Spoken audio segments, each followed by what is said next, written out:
নমস্কার দর্শক বন্ধুরা, আমি ঘরোয়া রান্নাঘর থেকে অপর্ণা বলছি। আজকে একটা রেসিপি নিয়ে এসেছি, ঢোকলা আমি আগেও দিয়েছি, কিন্তু একটু আলাদা ধরনের বানাচ্ছি বলে আপনাদের সঙ্গে শেয়ার করছি। আসুন দেখিয়ে দিই কীভাবে বানাচ্ছি। প্রথমে আমি 200 গ্রাম বেসন নিয়েছি। বেসনটাকে খুব ঠেসে নেইনি, একটা হালকাভাবেই নিয়েছি, মাপটা এই।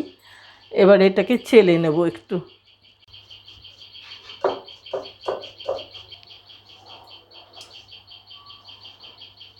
এইবার একটু ডলে না দিলে না বেসনের মধ্যে ঢালা ঢালা রয়েছে, না চেলে দিলে এর জন্যে জিনিসটা খারাপ হয়ে যাবে, এর লুকটা খারাপ হয়ে যাবে আর কি। এবার আমি এটাকে সম্পূর্ণ করে নিলাম, মুছে নিলাম। এবার উপকরণ কি কি দিচ্ছি বন্ধুরা দেখিয়ে দিচ্ছি। এটা সাইট্রিক অ্যাসিড, এর পরিবর্তে আপনারা লেবু দিয়েও করতে পারেন, কিন্তু বাইরে দোকানে টোকানে এই সাইট্রিক অ্যাসিডটাই ইউজ হয়। আমি এই জন্য এটা দিয়েই করছি। এই 1 টিস্পুন সাইট্রিক অ্যাসিড 200 গ্রাম ময়দা বেসনে দিলাম। এবার এখানে একটু হলুদটা এতটাও দেবো না, হলুদের জন্য একটা রঙটা একটু খারাপ হয়ে যায়। 1 টেবিল স্পুন চিনি দিলাম। এখানে আমি 1 টিস্পুন হিং দিলাম, হিঙের ফ্লেভারটাও ভালো আসবে। আর একটু লবণ, সেটাও 200 গ্রামে আমি 1/2 টিস্পুন, বেশি লবণ দেওয়ার দরকার নেই। আর এইটা আমি এতটাও দেবো না, ঠিক এইটুকু দিলাম হলুদ। এবার আমি এগুলোকে মিশিয়ে নিয়ে জল দিয়ে বিট করতে হবে। একটা মোটামুটি একটা রানিং কনসিস্টেন্সি আনতে হবে, সেটার জন্য জল দিতে হবে। এবারে আমি 1 টেবিল স্পুন সাদা তেল দিয়ে দিলাম। মোটামুটি সব ইনগ্রিডিয়েন্টস আমার দেওয়া হয়ে গেল। এবার জল দেব, জল দিয়ে মেশানো হয়ে গেল। এবার একটু জল দিয়ে একটা রানিং কনসিস্টেন্সি আনতে হবে, সেটার জন্যে প্রথমে একবারে বেশি জল দেওয়া যাবে না। আমি এটা হাত দিয়ে বিট করব না, আমি একটু মেশিন দিয়ে করব।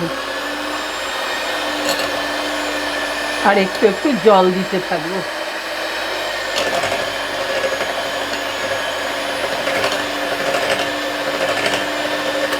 এটা আমি এইভাবে বিট করব, আর তো কথা বলতে পারবো না, যেন বলে দিচ্ছি।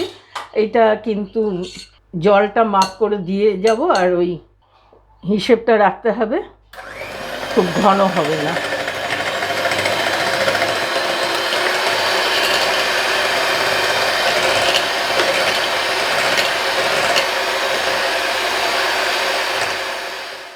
আমি ঘোলটাকে 5-6 মিনিট ফেটিয়ে নিয়েছি, এইরকম অবস্থায় এসে দাঁড়াবে। এবার আমি এটাকে 20 মিনিট রেস্টে রাখবো। আর একটু ফেটে নিই, যত ফেটানো যাবে তত ভালো হবে।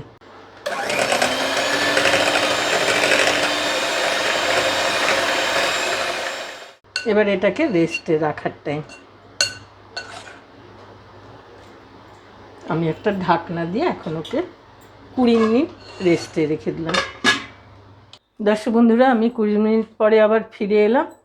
এবার এই মধ্যে খাবার সোডা দেব, ইনো থাকলে ইনো দিতে পারেন, মাপ করে একটু দিতে হবে। 1 টিস্পুন দিলাম। এবার অল্প একটু জল দেবো এতে, আবার একটু বিট করে নেব।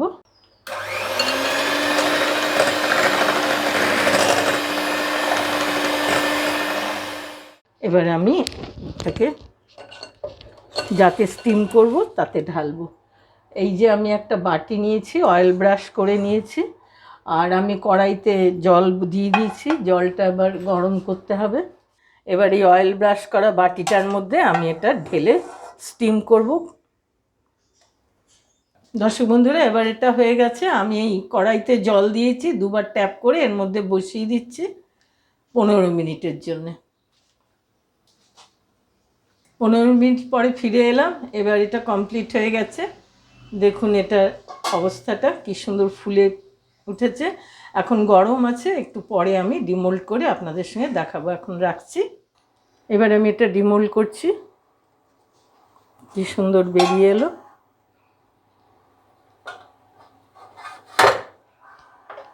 এবার সাইজ করে করে কাটবো।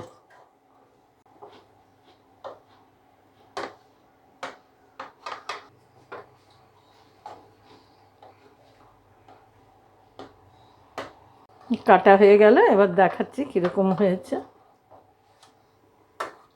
কীরকম জালি হয়েছে। দেখুন, এই জালিটা হলেই বুঝবেন ঢোকলাটা খুব ভালো হয়েছে। এবার আমি এটাকে তড়কা দেবো। তড়কার জন্য একটা ফ্রাই প্যান নিয়েছি, তড়কা প্যান। এটাকে জেলে দিলাম আর গ্যাসে, এর উপরে বসালাম। আমি 1 টেবিল স্পুন তেল দিয়েছি, বেশি দেইনি। 1 টেবিল স্পুন তেল দিয়েছি। এবার এতে গরম হলে লঙ্কা দেব, একটা শুকনো লঙ্কা দিলাম, 2টো কাঁচা লঙ্কা দিলাম, আর একটু কারিয়া পাতা। এবার 1 টিস্পুন সর্ষে দিলাম। ব্যাস, এবারে জল দেবো। এটা একটু গরম হোক, ফুটে উঠুক ভালো করে। ভাজার একটা গন্ধ বেরিয়েছে, এবার মাপ করে জল দেবো।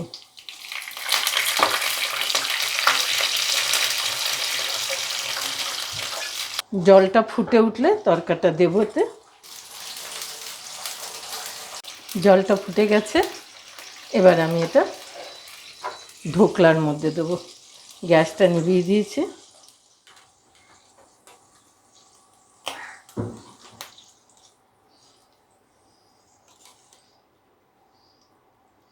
জলটা সবটাই টেনে নেবে,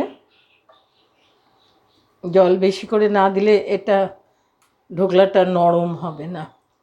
আমি এই জন্য এই প্যানে নিয়েছি, যার মধ্যে জলটা থাকবে অনেকক্ষণ ধরে। একটু কাঁদা উঁচু প্যান নিলে এটা সুবিধে হয়। দর্শক বন্ধুরা, এর আগে আমি ঢোকলা আরেকবারও বানিয়েছিলাম, কিন্তু সেটা মাইক্রো ওভেনে করেছিলাম। তো মাইক্রোতেও যে কত সুন্দর ঢোকলা করা যায় সেটা আপনাদের দেখিয়েছি। আজকে আমি স্টিম ঢোকলা বানালাম, সম্পূর্ণ একটু আলাদাভাবে। কড়াইতে জল দিয়ে এইভাবে স্টিমে করলাম। এখন এটা সোক করে নিক জলটাকে পুরো। আমার রেসিপিটা কমপ্লিট হয়ে গেল বন্ধুরা। এইভাবে স্টিমেও করে খেতে পারেন, মাইক্রোতেও করে খেতে পারেন, দুটোই খুব ভালো হয়। আর বন্ধুরা, রেসিপিটা যদি ভালো লাগে লাইক করবেন, সাবস্ক্রাইব করবেন। নতুন বন্ধুরা বেল আইকনটা টিপে সাবস্ক্রাইব করতে ভুলবেন না, আমার প্রতিটি রেসিপি যাতে আপনারাও দেখতে পান। আর অনেকের সঙ্গে শেয়ার করবেন। আজকের মতো রাখছি, ভালো থাকবেন। প্রচণ্ড গরম, হালকা খাওয়াই ভালো এখন। ভালো থাকবেন, রাখলাম।